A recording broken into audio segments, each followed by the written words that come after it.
Carmen Roberts, thank you very much for talking to me today. We are all about showcasing successful women entrepreneurs like yourself.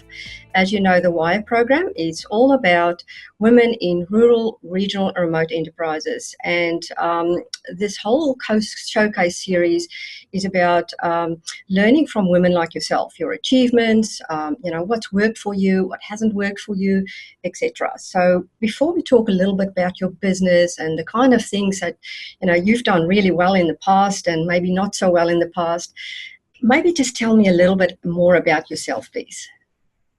Sure. I actually not long ago did a speech, so I had to prepare a little story about myself, which was interesting because I never really think of my own story as interesting at all, but other people often find it interesting. So I guess I'll start with where I grew up. So I grew up in Cape York. Until I was about 8, I lived on a gold mine, and then we moved into a small country town. Yeah. So, I went to a school where shoes were optional and all that kind of stuff. And that's I never even, I always tell this joke, I never even swam in a pool until I went to high school. So, yeah, definitely grew up in a very much remote area. I left North Queensland when I was about 18, went overseas. And from there, I did a few other trips and hopped around, and then ended up out in central Queensland in Tambo, actually, after that, where I met my first partner and had a few children. We moved to Roma, and I've been in Roma now about 8 years, 7 of which I've had a business. Oh. So, that was sort of a hop, skip and a jump to get to here. And, still have 3 little children all in school now, and that's about the long and short of how I arrived in Roma to have a business. And I started my business basically out of necessity. I took the skills that I had, and I had a young family, and I was a single parent. Yeah. So I had to, go with what was going to work for that situation. So I definitely wouldn't associate myself as an entrepreneur, more as a do what you've got to do when you've got to do it kind of person. Yeah. But still love having a business, and it was always a natural thing for me.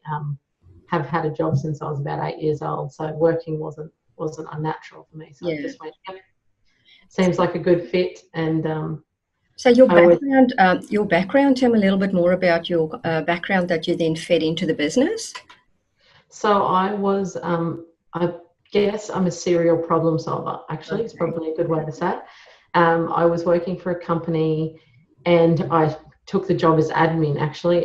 Had been staying at home with the kids. I'd always done bookkeeping. Okay. And I had always done that sort of stuff. And I took a job with a company in administration, which quickly led through to project management of a development program within their business. Yep. And I did that, and gave me a lot of exposure to some cloud products and to doing a certain thing of optimizing their system, and that I just fell in love with. So by the time I'd finished that, I was also 9 months pregnant, basically, by the time the end of that project came along. And it was natural that I wanted to keep going, but I also knew I was going to have my youngest child. Yeah. So, and I kept bookkeeping along the way, and was doing some work then, more work for these guys in Sydney who I built a relationship with while doing that project. So it sort of just evolved from there. And it, my youngest daughter was a week old, and I thought, well, I'm just going to turn this into a business. And I guess by the end of it, I was essentially unemployable because I had reached the ceiling of what I could do for that company.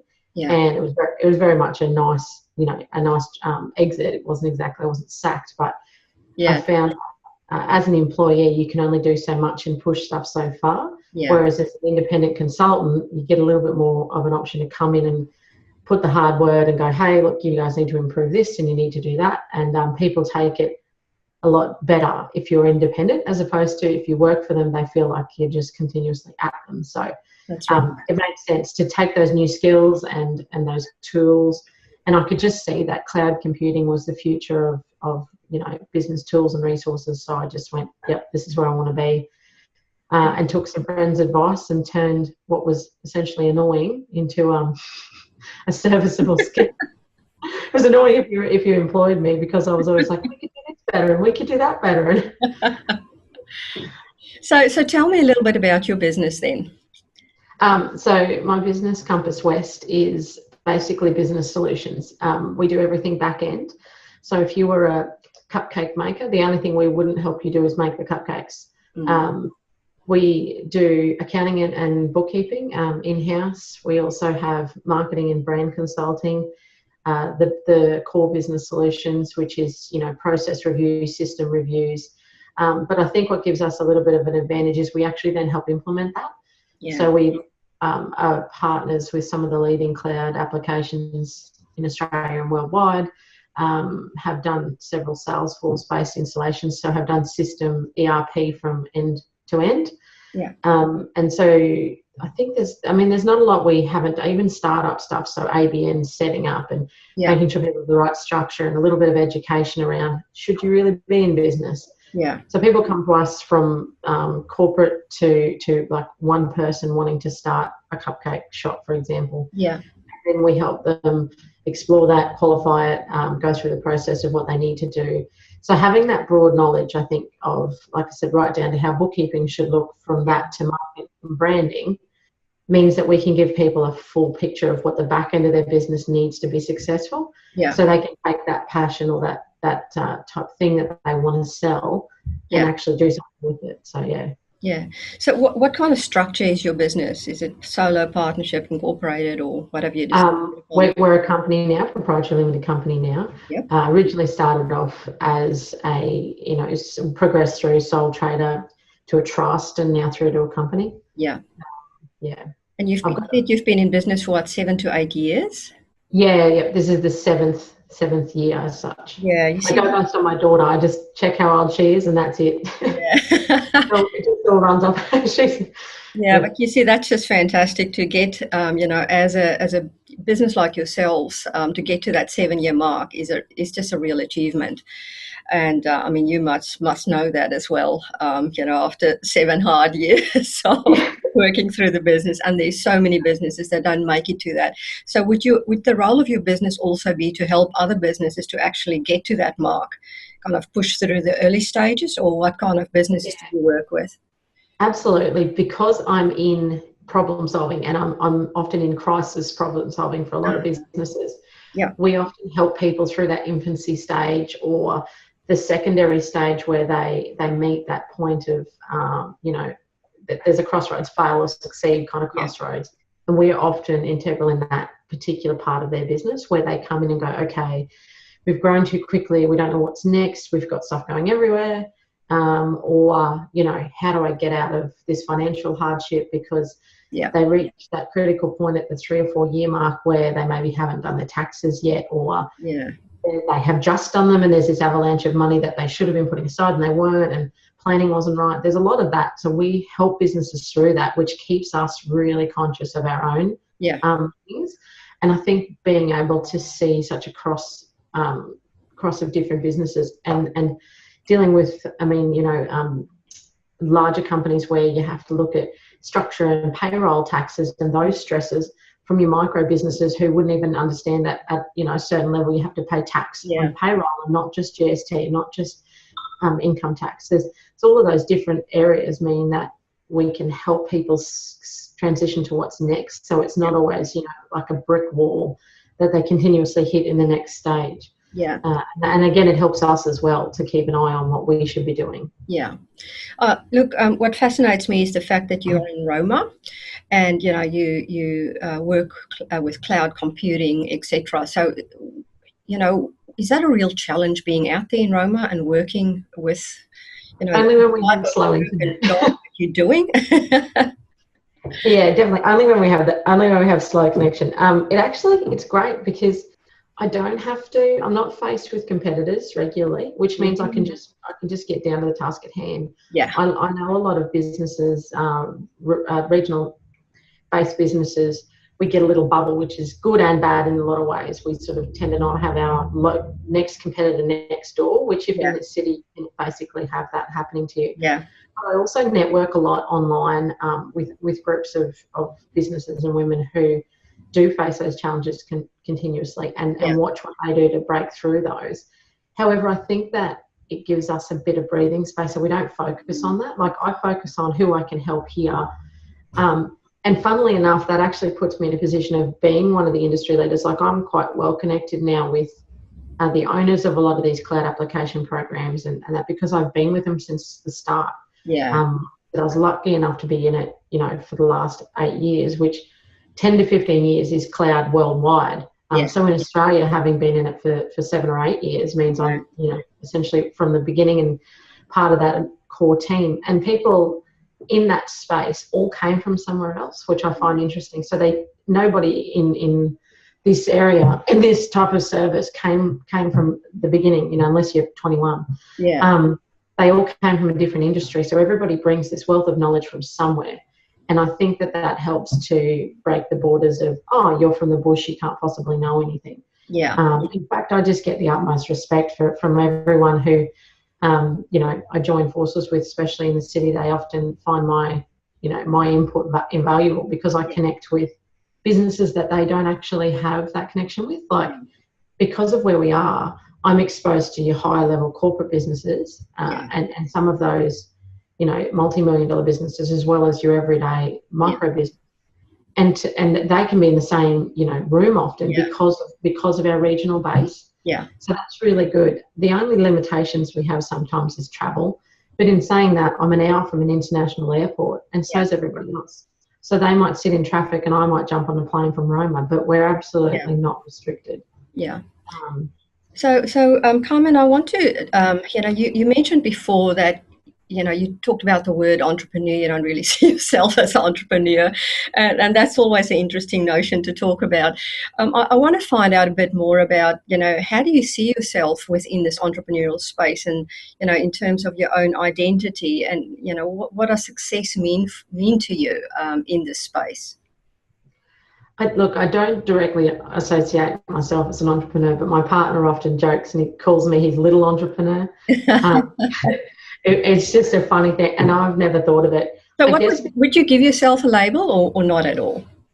Not really. I see an entrepreneur as someone who's pursued multiple things. Like, I don't know why, but I feel like if you've just done the one thing so far, you're just a business owner. Not just, because I think that's a very important thing, but I see entrepreneurs as people who've pursued multiple things. I have an idea every 5 minutes. So in my head, I'm an entrepreneur and I pursue multiple things. Yeah. But until I get to actually, do different businesses, I don't think I quite associate. In my heart, I believe I would be one. If you gave me a bucket of money, I'd definitely be next Richard Branson.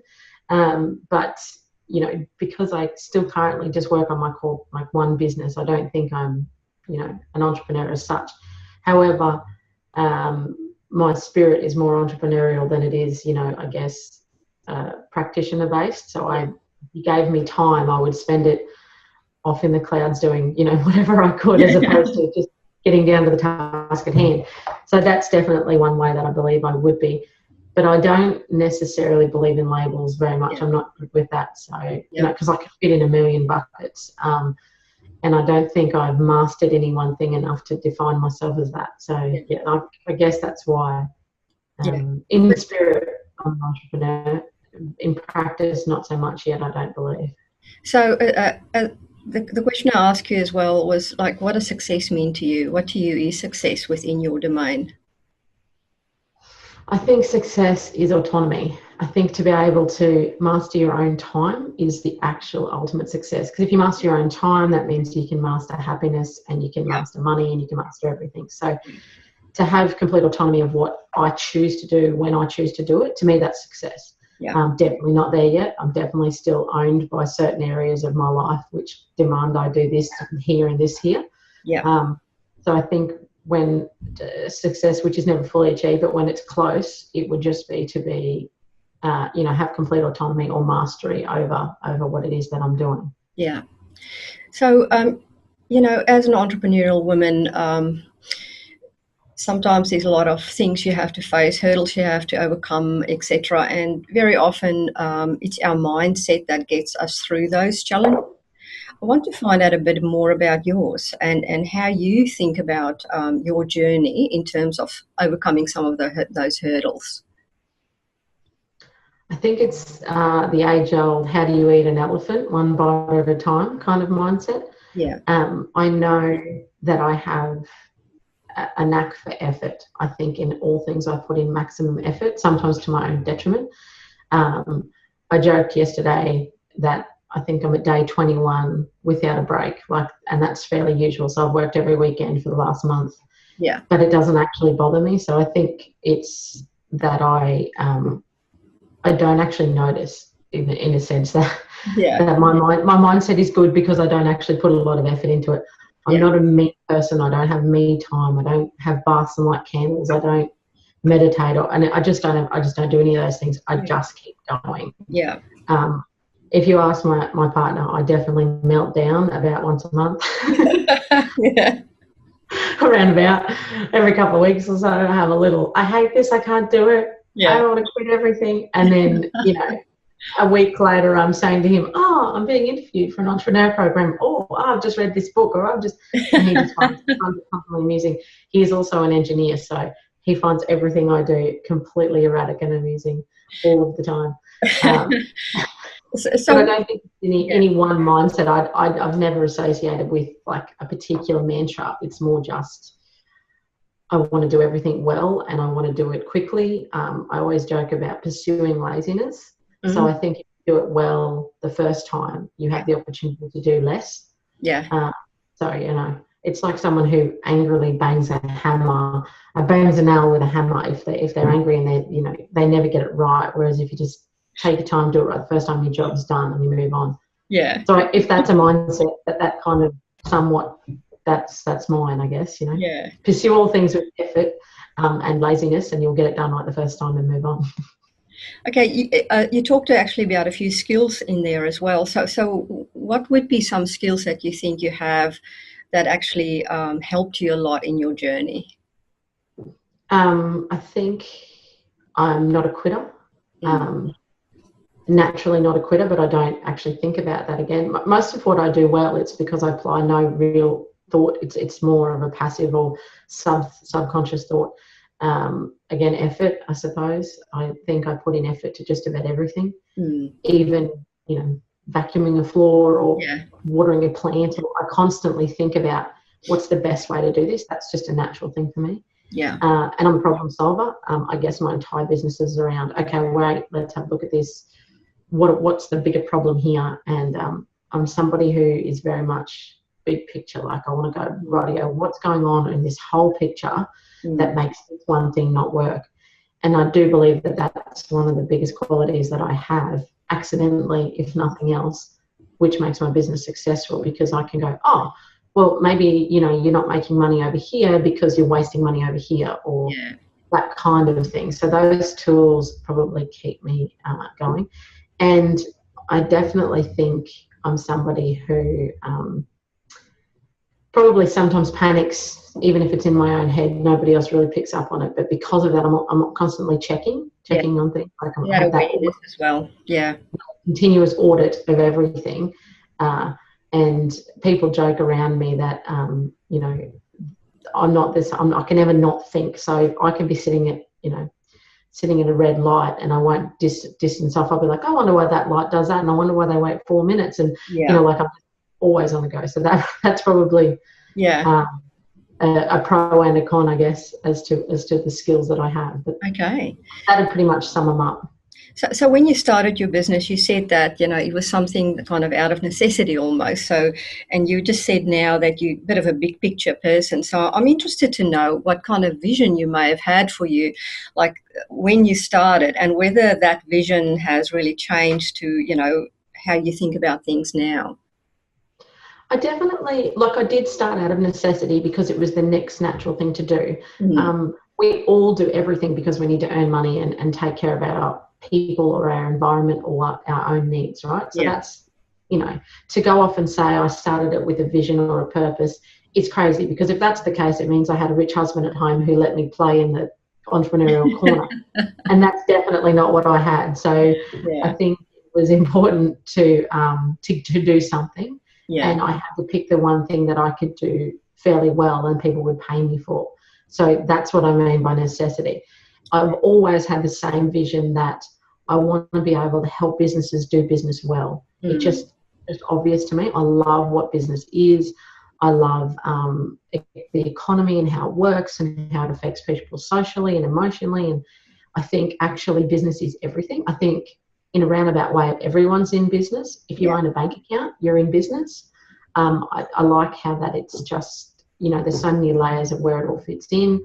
I like how, I guess, small business feeds into different areas of society, and no one thing is not touched by it. So the ability to help those people do their job well, do business well, I thought that's my general purpose and vision, and I still believe in that.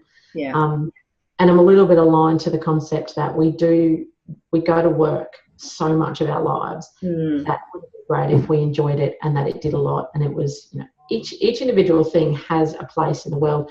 A barista is just as important as a barrister. So I think being able to support different businesses and see them succeed, and also those ones who shouldn't be in business fail fast. I like to be able to be part of both of those scenarios, because strong business, strong community, everybody does well.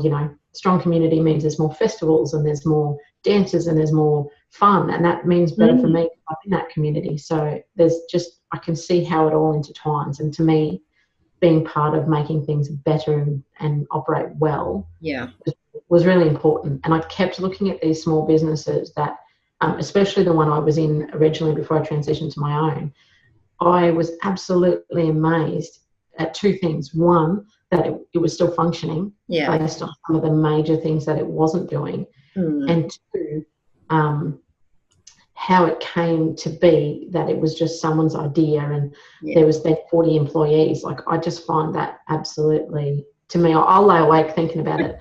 So I'm just completely amazed by those two things. So I think I wanted to be a part of helping people get right. So what are the things that you think helped you along the way?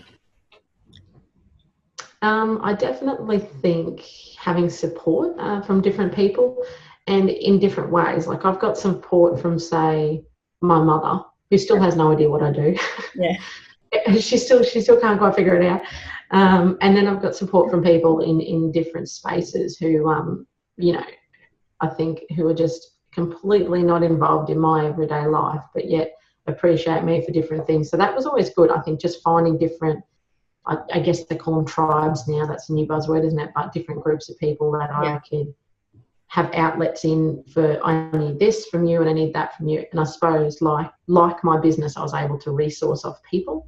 So leverage that information as I needed it. Had different groups of people to ask questions to, that sort of stuff. So I think that was, a really important way to keep me going, just having that constant support. And, maybe split personalities, I guess. There's about 3 people in my head at any one time, so just talk to them. What's your view on mentoring and so forth? It sounds to me like you've had quite a few kind of informal mentors, maybe along the way. What's your view on you talk about support and so forth, maybe the aspect of mentoring and collaborating and networking and so forth? I think I'm a firm believer that it needs to be natural and genuine. There's a lot of rubbish out there, and in fact, I completely disassociate myself with. I find there's a lot of rubbish in the entrepreneurial space, in business motivation. There's a whole lot of people out there selling 6-figure ideas and all of this crap, to be perfectly honest. I think mentors, I like the kind of people who fail daily and then start again the next day. So I'll attach myself to them a lot. I find there are mentors in unlikely places. So, people who have successful businesses in something that's nothing to do with what I do, and how they got is important, because success is being able to work well with other people. Because if you can't, even a solo business has to work well with its customers. So I look for those people who other people are drawn to, and I think that they, to me, are mentors. And so I've never actually been placed in a mentor program or selected someone, but I try to align myself with people who I respect for their set skills. And they're not always every skill or everything that they do, but that's how I get. And I've grabbed hold of that. And I think it's a mutual respect thing, because I like that I don't ever abuse those privileges. So I can call very busy, very high-profile people in their own world, and occasionally I can pick up the phone and call them, and they'll still answer my call, which I find that they have a return respect for me. Yeah. And to be perfectly honest, in their pond, I'm not even, a tadpole. So it's that's the type of mentors that I draw from, because I think it's a mutual respect that you have to have, and not just a master and a learner. I think there's got to be something to give and take from both parties. Yeah. So how do you deal with failure?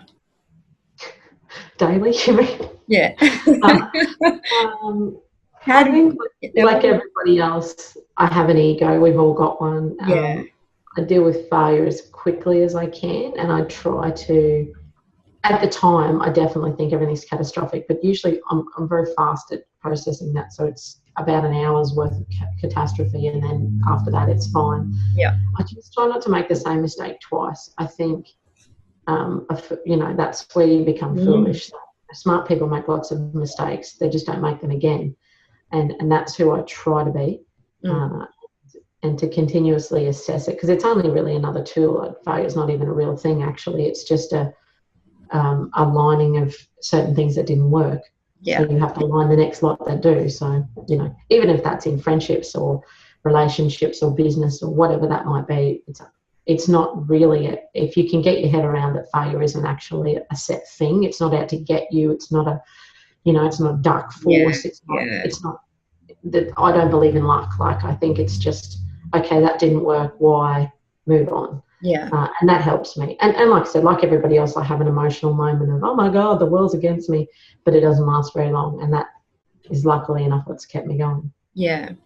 So, thinking back now, because you are in a position to kind of think back over your successful business over the number of years now, do you think there's some kind of pattern or formula for success that worked for you? I definitely think I wouldn't call myself successful yet. Still getting there. Sometimes I'm still wondering how I pay wages. So I don't think I'm there yet. But I definitely think, effort, as I've said, I'll harp on about that forever. The desire for mastery, like wanting to do things well, is part of success. And acknowledging that you aren't, like, you become immediately unsuccessful when you think you've got it right. I guess there's the external factors that drive success, because I need to, because other people rely on me, because I have 3 children, because I have friends, because I myself have set a standard that I have to achieve. So success is the pursuit of success, actually, not actually arriving anywhere. Yeah. 7 years in business has taught me that, there are cycles, and you just keep going. And I think that often in business we expect a lot of ourselves, and our customers don't often have that high expectation, and that continuous communication will see you keep continuing to keep going with whatever it is that you're doing. And no one ever fails. Like, it's never an imploding. It is actually a long period of things that you've done wrong. So success is exactly the same as that. You have to keep doing things right regularly to be successful. Yeah. Look, I love that aspect, that, continually trying to do things the right way. Absolutely. Thinking about your business, and you in Roma, you obviously work locally, you work Australia. Do you also work internationally? Yeah, I do. Lucky enough to have a couple of colleagues / clients at different times, and they've moved into international spaces, and we all still support each other. A business whom I still believe that they've got we always joke about them taking a problem we solve together, and they've turned it into a product. Yeah. And they're now Silicon Valley, San Francisco based, doing extremely well. Yeah. And their product grew off the stem of the project we did together. Yeah. And stuff like that. So that's always great, like being involved in that. And then, I've also resourced offshore, like other people. I was quite early in that space of virtual assistants, using people offshore, and had a full-time accountant for years, working out of India. Brilliant guy, knew his family, helped put his kids through school, that kind of stuff. So, so there's that element as well. And then just, I think, like, even in the last 12 months, I've noticed that the borders have just dropped. Like, it's nothing now for small network groups to consist of people from Canada and the UK and Australia and the US, and that's not even, you know, sort of different anymore. It's quite common, quite normal. So yeah, definitely. I work in New Zealand a fair bit. I've travelled over there for work a couple of times this year. A lot of good tech developers are based over there, and have worked quite closely with New Zealand. So definitely, you know, Roma is. I would love to help anyone here because it's my community where I live, and I think it's important to be a part of that. But I don't include or exclude anybody. I was in Toowoomba on Tuesday doing consulting for quite a big company. Now I'm sure there's 300 business consultants in Toowoomba. They just happen to choose me. Yeah. So, advertising, promotion, that must be a very important aspect. Can you tell us a little bit about how you do it? In fact, actually, I don't. I'm completely referral based at the moment, and I know how to market. I actually consult in marketing and brand. Yeah. My brand is that well, to be perfectly honest, I've never had the bankroll to grow anything other than organically. So referral based has always worked well for me because it was in line with what I could handle. Yeah. You know, I've got business cards and a sign on the door, but definitely have never had to push or market a great deal, which has been great because it means amazing. Yeah, that is amazing. I know, I'm very lucky. And it's actually ironic because at the moment, well, in December, I took my own website down to do some improvements, and it's still down, and it's February. And, you know, and we build websites for people. So I guess the fact is that our own work is testament to what we do. So therefore, that is the promotion. Because normally I would think if someone went to a website of a website developer and they didn't have one, they would be less inclined to use them, and then they're like, oh no, that's okay because we've seen the other 10 you've built, so that's fine. But yeah, we're look, it's something that I want to do anyway because I think brand and recognition is important. Yeah. However, I haven't had to advertise to get work, and that's we've been really lucky. Which also means that I've never had to, you know, eliminate people because they walked through the door and said, I saw your flyer. You know, it's been great to have that referral base because usually who walks through my door is people that I want to be able to help. And I actually learnt that early in the piece. My first year and a bit, I think I spent trying to seek out the people who I believe needed help, which is actually the opposite way of doing what I do. Now I wait for them to come to me because that's when they're ready. So it's, I could see 100 businesses who I thought needed what I did, and they weren't the ones ready for me anyway. So definitely I respect what needs to happen, and I help a lot of businesses promote themselves because every service or product is different. But I've been lucky enough to work on referrals. So. Yeah. So what's your thoughts on partnerships? It sounds to me like a lot of what you do has to do with partnerships and working together and so forth. You maybe got some ideas there that you can also talk about that could help other women out there? Absolutely. The first thing, and I partner a lot, I think the first thing that can destroy a business is assuming that you can do everything yourself and you can do it well. In fact, a lot of my consulting is around outsourcing, resourcing, and collaborating. And you need to do what you do well, and you need to find people to do the rest well. There is a trick to that, though, and I think that it's important to qualify that, to continuously check on that. So you can align with someone in a partnership, and that might work well for 6 months, and there might be a shelf life on that where you outgrow it or they outgrow you, etc. And also, I think you should be always testing those partnerships in a good way. Like, what are you bringing to them and what can they bring to you? Like, I work closely with developers, like I said, and other people in multiple areas. I have partnering accountants, and I'm checking their values continuously to make sure they align with what I want to deliver. So I think you have to continuously check on those partnerships, you know, renew them if need be. But they are extremely valuable, especially people often fall into the trap of advisors. I think they go to their accountants or their banker, and that's it. They just take it as gospel, and they don't seek that outside help, which is, or even check that the help that they're getting is good enough. And I think that's important.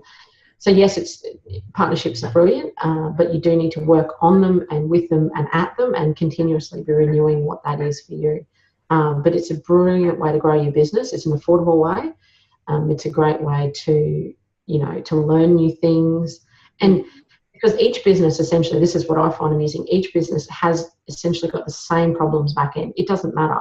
Like I said, if it's cupcakes or cars that you sell, everybody still has to lodge their tax and everybody still has to print a business card, and all of these things fundamentally still have to happen. So not only do you get the skills that they put out as a business partnership, but you should be able to leverage off the skills they have internally. Yeah. So I think that any business can grow by aligning itself well with other good businesses. And that's what it is. I mean, that's networking and that's partnerships at its best, because it's sort of like, hey, what are you doing? Oh, cool, that works. So what are you doing? Yeah. And that's a mutual respect thing as well. So definitely super important to me to have great partnerships. And I mean, you get a shared success from having a good partnership. If you're out on your own, you have to do everything well yourself. You have absolutely no ability to. Whereas if you partner with other great products and services, you all grow together, and it's a ladder mentality of everybody gets up the rungs at the same time. And instead of like stepping on heads to get there, you're actually right. You go here and I'll go here, and you pull each other up, which I think makes you grow faster and more successfully. Yeah. Oh, look, absolutely. I would like to also know a little bit more about, your initial phases of how did you kind of get into it financially? How did you get funded? Was it self-funding? Tell me a little bit about the story, because there's interesting stories sometimes around that aspect of starting a business. If there was ever a story of bootstrapping, mine is it. I started with nothing, quite literally zero. I was, like I said, a single parent. Literally at the very same time, I had a week-old daughter. There was no money, and I had to be super smart. I mean, even I can still remember what it cost me to do my first business card order. And that was a massive investment for me, and my first logo and all of those types of things. And I had to use what was left of the grocery money, and at the time I like I said, 3 young kids. I was receiving Centrelink benefits like at first, because I had just had a baby, so I was on maternity payments, and that was when they stopped doing the whole $6,000 straight up for having a baby. They started giving it to you in dribs and drabs, and I was like, great, could really use that. So look, that's as true as it is. I started with very little, and then each week I was able to send a bill and do some jobs, and that just kept it actually turning into being completely self-sufficient, and was extremely lucky to be doing something in a space that required a computer, and that was it. And that's why I became so passionate about the tools and the available free resources and cloud computing and pay by the month, because I didn't have the money for infrastructure or setup or anything. I worked from home for quite a long time. I was very strict on myself. For the first 2 or 3 years I worked from home, and I was very strict on how that went. And so that was quite literally it. I have an office now, 2 full-time staff, and 2 external full-time contractors and multiple partners. But that has only come, one invoice at a time, and knowing to being very diligent on, cost of sales and profit on each one, and knowing that for every hour that was worth $100, only 15 of that was actually profit. Knowing those things along the way and being very conscious of that, or I would definitely not have made it. And like everybody, there's been times where I was, in my head, I've never financed. I've never had finance. So everything's been cash flow only, and I'm still in that space. Kind of want to stay there now on principle. I think the bank could probably give me money, but I'm adamant that I still want to maintain that. Hold on to that.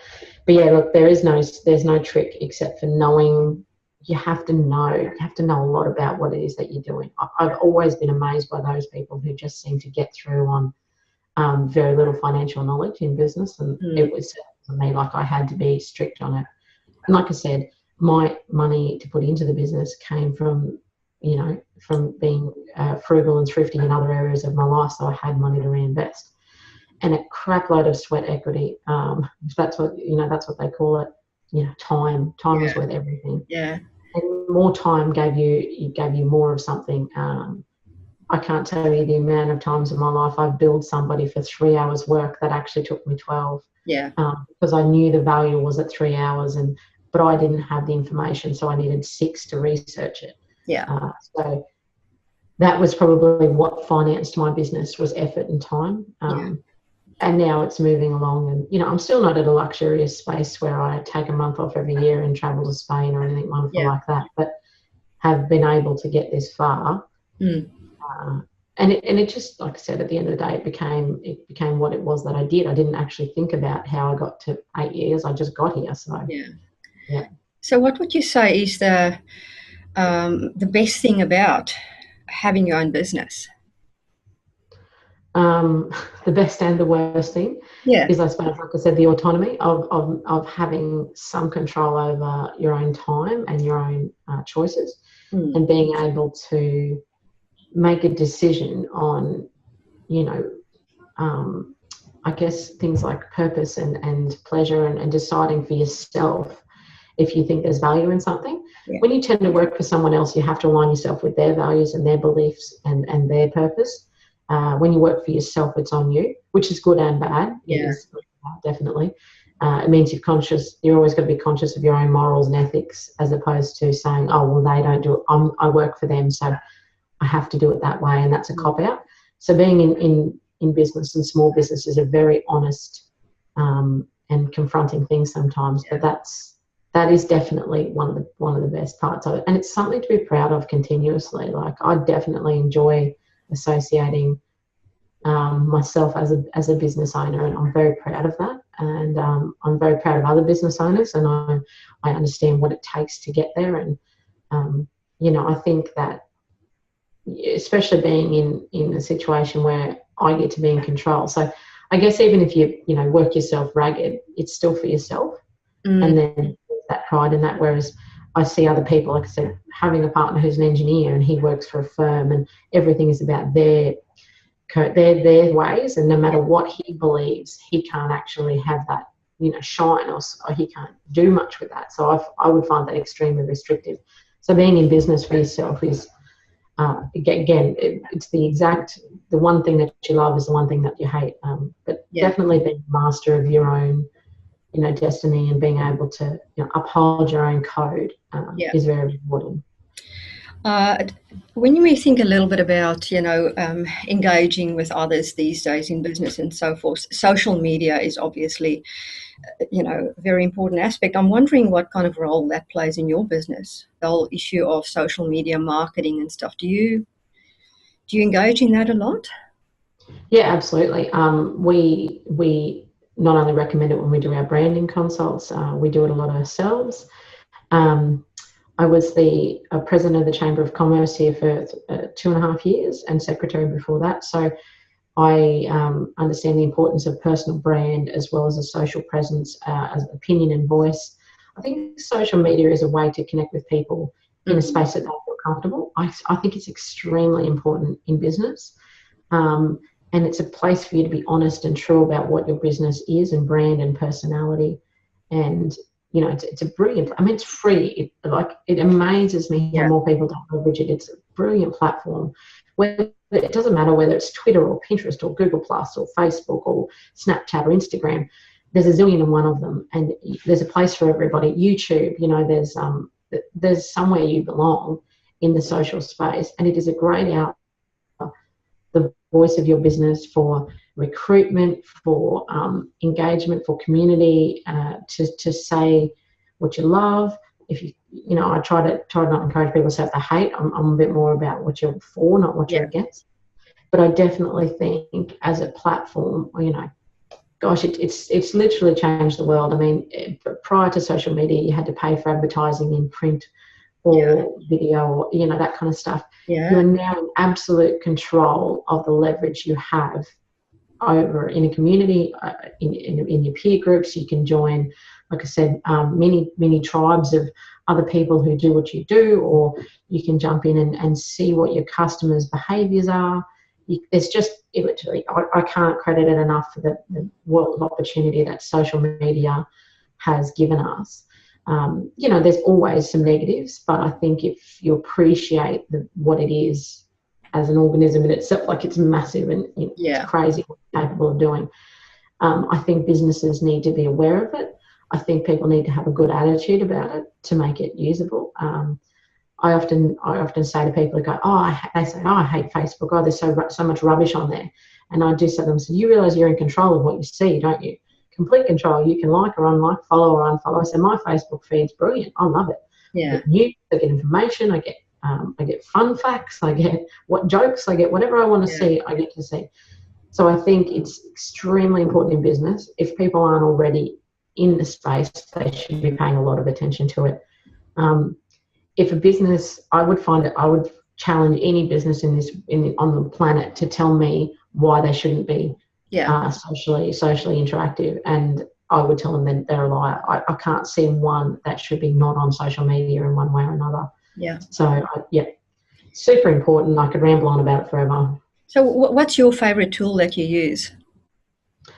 Look, I still think Facebook is a good space because it's sort of the center of the center of the wheel, I suppose, where that comes from. And there are other branches of that. Some people are Twitter based because it was, the two of them were leading in the beginning. But I like it because it's there's still multiple things you can do on there. You get all of your video, and content, and your picture content, and your word content, and you can do everything but touch it and taste it and smell it, essentially. So it gives you everything. It gives you your family platform, your friendship platform, and it's quite smart. And look, I have a lot of respect for what they do at Facebook. They're very much a global company, which I respect. So, I'm preferably in that space, but I do understand how other things feed into it and feed out of it. Yeah. But I just like it as a centralized hub, and I like that it has no borders. It is definitely not an American company. It's in every language you can think of, and massive amounts of respect for what it is as a tool. So thinking a little bit back on your entrepreneurial journey, what would be your biggest overall lesson that you think you've learned, and that you can pass on to other women? I think it's important to continuously audit yourself in a roundabout fashion. I think you need to be very sure of what it is that you're trying to achieve, and not in a sense of a business plan but actually in your own mind, so that every single day you can praise yourself and you can check yourself and you know exactly where you're headed. I think being modest is extremely important, and all of these things I think are an internal thing. It's so easy to become superficial and have a front and have a profile, and hard to actually check yourself internally. I find that people need to be able to trust you in business. It's extremely important to build a trust relationship, and also, like I said, that ties into your modesty and those sorts of elements. And I think constant, continuous self-auditing and improvement is truly like one of the biggest things you can do. And to be aware of that, not to become complacent. And it's good for anyone. It's good for your personality. It's good for your relationships. Doesn't matter. So I think it's important in business more than anything, because especially as a small business owner, you yourself are the business. You're the center, and there's nothing wrong with that. People talk about work on your business, not in your business, and but at some point, especially if you're a startup, that you are that. So personal brand, and an honest one, not a superficial one, is extremely important. Yeah. Because if you understand, and it's okay to change too, and it's definitely okay to grow, but if you understand today who you are and what you stand for and what you believe in, then that's a good foundation, and you can build everything off that. Yeah. So, looking forward as well, what would be one kind of amazing thing maybe in the future that you want to create to make a difference? Because obviously, to me, it sounds like you are all about making a difference, especially in terms of, for businesses and, communities and so forth. So thinking a little bit about maybe other businesses in mind, but community in mind as well. What do you see maybe as something that you some maybe one amazing thing you still want to create as you move forward? That's a big one. I think I would definitely like to be able to create, and I guess it's sort of been done a few times, but I never feel like it's been done very well. But I'd really like to create a toolbox or a toolkit for businesses, which is more about, like, it tells you things that people always assume you should know, which I've always hated. I've hated, like, it's like acronyms. I can't stand it because everyone just assumes you should know. And I've found me as completely self-educated, like I've had no formal education whatsoever. I find it extremely important to give people free information in a way that it's valued, so information that they can use to then build upon their own knowledge and then ask better questions. And that's really important. So I'd love to be able to create, I mean, you'll never get a one-stop shop, but a resource or a hub or an app or a tool that gives people information, because it needs to start with, what is interest and what does it mean? What is, what is this and what does that mean? And then build from that, because it's great as a person to be able to go, okay, so say you're going to walk into a space and you don't even understand, and people are standing there. You think you're an entrepreneur, so you go to an entrepreneurs networking group and people are bootstrapping and people are this and people are that. And I think fear is the quickest path to failure. Yeah. So I would love to be able to create and be a part of free information and knowledge that was not a popularity contest, not a who knows what, nothing to do with any of that shiny stuff, but just a really great center of information that businesses could truly start from scratch and build the right and go through to the complex stuff, and it, a staging of that sort of thing. Because I've always hated that assumption that you should know. Yeah. Just two more questions. I brought up earlier just the notion of community. How do you think you impact upon your community? Hopefully positively. Like I said, I was chamber president. I think community is really important to be a part of in many ways, because it's good for your economy as well, your local economy. I try my hardest to, support local businesses, go to the show, do things where you're actually involved at all times. I've always been a little bit off track, but to explain myself, I've always been amused by these sorts of people who, say, for example, want to go live off the grid. And I found that amusing, because I think, well, that's a luxury that others who contribute to society allow. Yeah. So people think that they're getting out of it, or I don't like people, or I want to get away from stuff. Yeah. And I'm like, well, that's actually a luxury extended upon to you by those of us who contribute. You can go in Australia and live off the grid because we give you a safe society to live in, because the rest of us are in here contributing. Yeah. So I think it's actually a duty to everybody on the planet to contribute to their own community. Yeah. Small, large, over here, over there, it doesn't matter. So it's extremely important to me.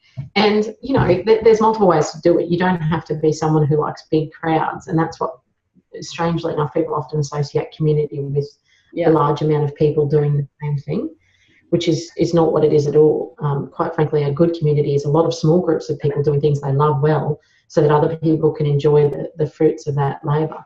Yeah. And that I think it's important to be involved, to give back.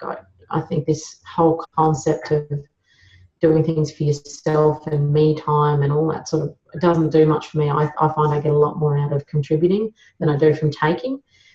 So extremely important to do that in a business sense, in a social sense, with your family, any which way you look at it. It's a big word, and if the whole globe was a better community, we would be fine. Yeah. So I know you mentioned that the website is currently having a bit of a facelift, but obviously a little bit of an incentive to get that finalised. Where can we find you online, and also in other social spaces? Because I'm sure there would be a lot of women that would want to make contact with you and have a chat. Yeah, definitely. So I have a profile, Carmen Roberts Facebook. Anyone, it's fairly open to contacting. It's a public profile. Compass West is on Facebook and Instagram and Twitter, but we mostly just troll on Twitter for information. I don't tweet very often. Yeah. across all the normal platforms, but definitely more active on Facebook and Instagram. And like I said, our website does have information on it. It's just not the big bang that it's about to be, because the more I build other people's, the more I'm like, oh, I'm going to do that, I'm going to do that. So definitely socially, you can find all my information. Yeah, Facebook's a good place to start. Okay, fantastic. Yeah. Carmen, thank you so much for your time today. I know what a busy woman you are. And, just hearing what you're doing and listening to some of your insights, I think, I think it gives us a bit of a framework to move forward, in our own ventures. And I think the WIRE program is not just about businesses. It's about community ventures. It's about, it could be a major initiatives if you're part of a company, etc., that actually use entrepreneurial principles. But I think that the mindset that you have and some of the tools you talked about, thank you very, very much for sharing that with us, because I think there's a real dearth of information around the rural, the regional, remote areas, and you're one person that's certainly standing out in that space. So thank you very much for your time. It was wonderful to talk to you today. Yeah, absolutely. Thanks for inviting me. It's definitely an honour and a privilege to be included in one of those people who you guys believe is doing something. I'm definitely a bush kid at heart, so I'll always have a rural regional base. And I think out here we have some of the core things that are important in business. We have that ethics, tenacity, effort, defying all odds, and that's built into us naturally as regional rural women. Yeah. And we tend to be a little bit tougher, which is important in business. So I think anything at all that I can be a part of that promotes that, getting that skill set out into the world where it belongs, and sharing it, connecting it, sign me up.